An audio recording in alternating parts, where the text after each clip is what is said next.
سچی توبہ۔ ایک بزرگ کہیں جا رہے تھے، راستے میں کچھ بچے آپس میں بحث کر رہے تھے۔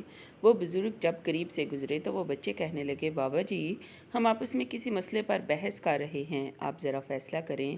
بزرگ نے کہا، بیٹا کیا مسئلہ ہے؟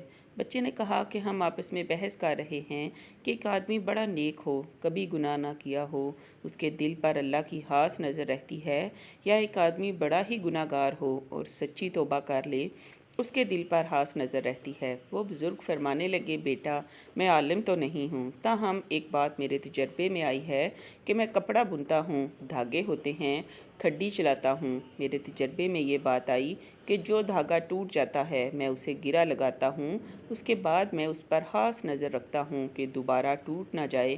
ممکن ہے جو بندہ شیطان کے راستے کو چھوڑ کر سچی توبہ کر لے اور اللہ سے اپنی گانٹھ باندھ لے، ممکن ہے اس کے دل پر اللہ کی خاص نظر رہتی ہو کہ یہ بندہ دوبارہ نہ ٹوٹ جائے۔